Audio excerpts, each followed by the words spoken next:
So the very first thing that we're going to talk about is there's 9 basic positions. Now, of course, there's many more than this, but these are just the 9 that we want you guys to understand to be able to flow from one to the next and transition rather easily, okay? So this is more of a pedagogical device to get you guys to understand the basic positions. There's many more positions, but these are the basics, okay? The first one is head and arm. So I'm going to come in here. I'm going to grab him right under the elbow, locking in his elbow, and pulling it to my body hard. I want him breathing out like that, okay? Next thing I'm going to do is pull his head up. Now what you'll notice is this arm is at a 90-degree angle, roughly. This arm's at a 90 degree, my knee is going to be at a 90 degree, and this will be at a 90 degree once I get the position. Once I have it, I'm going to levitate my hips just about a ½ inch up. Okay? So I lock here, pull him to me, 90 degrees. Pull him to me, 90 degrees. These are 90 and I lift up. This is what I want. I want to be having him bear my weight. It's rather hard, huh? It's heavy. Okay? So this is position 1. Now what I have to be careful of is when I have it, I don't want to be leaning too far this way. Because if I do that and he bridges, go ahead, I'm gone. Okay? So I have to be careful of that. The other thing is I don't want my head too far back because he can kick his leg up. No. Kick your leg over my head. This way. Pull me back and back up. Or the other thing he can do is what he was doing before. If I'm up too much like this and I don't have anything to stop here, he just does a sit up. Now I'm in trouble. So you're going to have to play with this live to get that sense of control. But you just want to be able to hold it. That's position 1, head and arm. Position 2, I lace under, my arms come under. And if you come around, you'll see what I do with my arms here.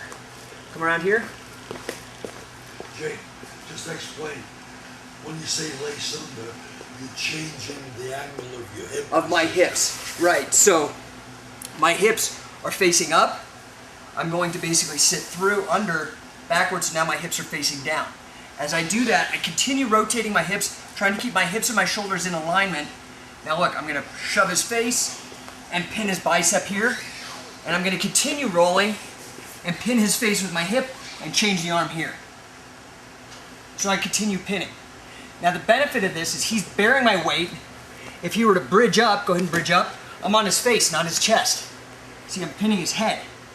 The other benefit is if his arm is straight, straighten your arm out, and I do this, the arm starts bending, which sets it up for the double wrist lock, or if he's here and I grind down, it sets it up for the double wrist lock.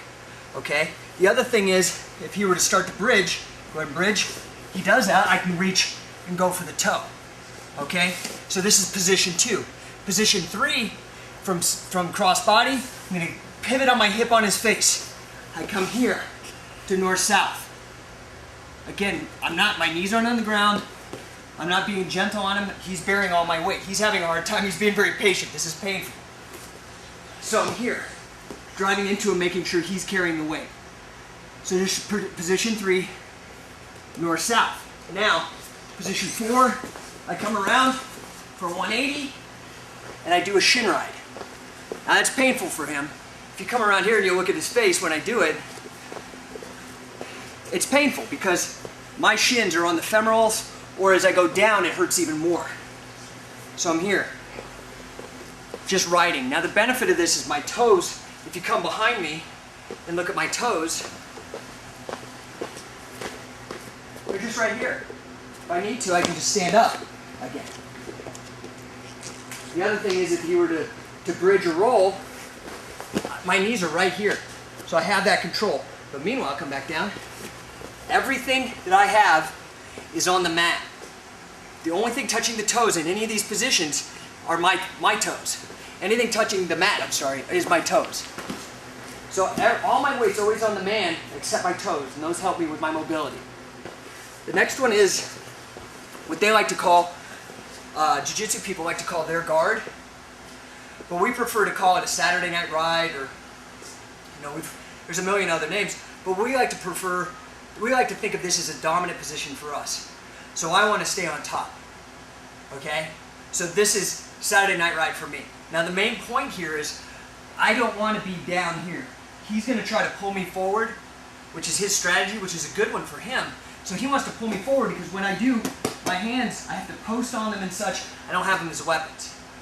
So my rule of thumb is, if I'm up and postured here, I need to maintain 3 in or 3 out. And that's 1, my head, 2, my left arm, and 3, my right arm. So I don't want to have 2, like just have the arm in because it'll take the arm bar. Yeah, exactly. Or if I have 2, so I have 1 in, now I have 2, he takes a triangle. But if I have 3, it makes it much more difficult for him, or 3 out.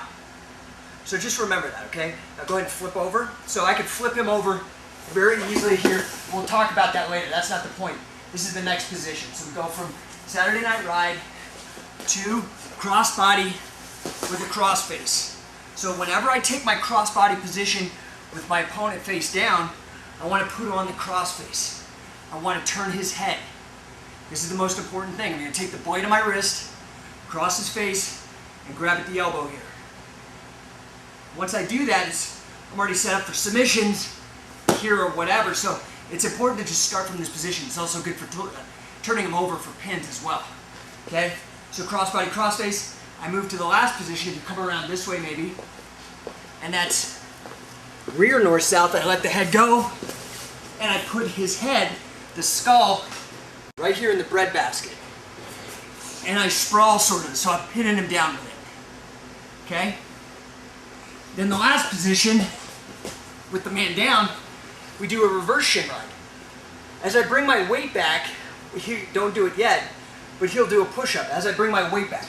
Not every time, but a lot of times the natural reaction is when the weight's off, he's going to try to take a defensive or quarter position. When he does that, I'm going to take my right leg, the leg on the far side, and hop off and snatch his left ankle by pivoting on my left knee, okay? So when he, go ahead and come on up, as he comes up, I hop off, scoop the ankle with this, and sit down on it, and sit here. Now look at my balance. I'm not like in on this feet, my feet aren't crossed, I'm as square as I can get with my weight sitting right back. I'm not leaning into him, taking the weight off. My weight is on that ankle. We call this, come around here. This is called a ball and chain ride. There's a million names, but what we call is a ball and chain, because if Alex would try to pull his foot out, he can't. It's a ball and chain. It's hooked. Okay? So in the submission from here is I just... Say again? Can I cut in a second? Yeah, please. Because that was a perfect example. When Jay gets a submission here, and he's talking about just controlling the ankle, and he let go of the thigh, and Alex dropped his hip and tried to turn his foot. But if you just hold that thigh, he can't do that. Right. He can't hold his ankle, his hip or anything. So now, the only thing that's going to move is the toe when you grab it. There you go. And that's just a nice little submission for you, but it's also a good way to ride this guy. You're controlling his leg and you're by sitting on it here, but you have to make sure you have good balance. Don't be sitting sloppy or keeping the weight off, because now he'll pull your leg out. He just sits through, and I lost a dominant position. So, the last position besides the ball and chain that we're going to talk about is what's called the side ride. Now look, the important points are, I'm not up on him at this angle. This would be a different type of, we'll show you a ride where you ride in line with your opponent. But for a side ride, my weight is up on his hips. So he's carrying all my weight in his legs. This leg is out, so if he were to try to sit through this way, he can't. If he tried to gun the other way, I've got it. I've got decent control here. Now I could set up a variety of submissions from here, but this is a side ride. I'm sideways on his hips with one leg in. Okay? The last ride that we would do would be, I'm up here, and I cross my ankles like this. I'm trying to keep my knee up here and ride on him. Now what'll happen is I'll put my arms in my way forward and stretch him out and break him down. Right? And from here I could take Nelsons or whatever, but at least I'm controlling him. I'm pinching my knees together like Thigh Master to control him. Okay, so those are the basic 10 positions that we're going to run. Why don't you lay down, Alex, and I'll just move through them real quick.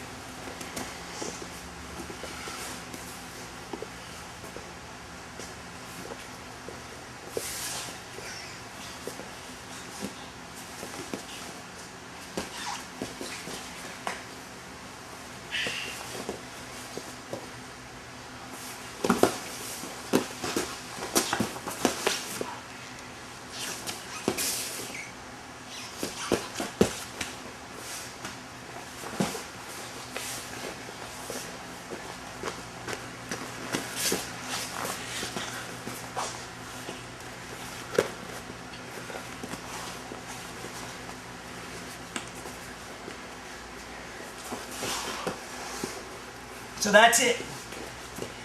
Thank you, Alex. How'd that feel? Oh, uncomfortable. Yeah, it's rough Very being underneath. Yeah. Anything else to add on the experience underneath?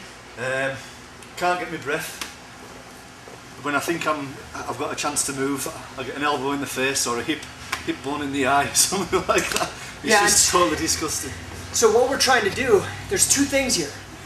When we do this as a drill, we go through, you master the positions first, then you do it as a flow drill to get your maneuvering around. It's good for him because it's stress inoculation. He's getting all of that, learning how to toughen up. But I'm also learning how to move and transition efficiently. What happens is you're wearing your opponent out if you're on top riding like Jake was. That's called riding. But the thing is here is that sooner or later the guy underneath is going to say to himself, I'm not going to stay here anymore. He's going to explode. When he does, he has to let an arm free, a leg free, an ankle free. His head will move, and then you're in position, you're going to get it for the submission. So it's like being a terrier, just you keep on snapping at the ankles, until he turns on you, you get the throat, just as an explanation.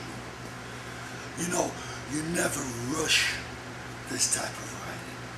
You make it as uncomfortable for him as you can, you know what I mean? Yeah. And if you're hurting him while you're doing it, all the better. That's what a wrestler means. That's good. So now, the thing is, okay, don't cross your feet that way. What you want to do is, that's it. But also, if you can't cross your feet, you're not in the, just hook his ankle with this leg. With this leg? That's it. Good. I see. Now squeeze your knees in. There you go. And get straight on it. There you go. Okay, come back. Now when he pushes up, cross your ankle.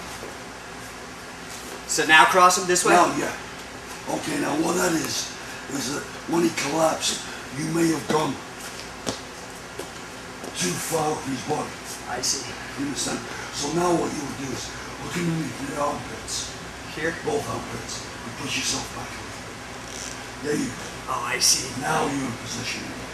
Now I break him. Yeah, now, okay. There, what you would do here is reach over his head here, grab the wrist, and with both hands. Okay, now, don't take it this way. Bring it to me, because this is his weakest position here. And arch at the same time. There you go. I see. Wonderful. You understand about that, the angle there? Yeah, so you take him to the weakest angle? Yeah. The side is strong. Here he's strong. Here, you've got no muscles that support the in-between position. So when you're attacking, you try to work the arm to that position.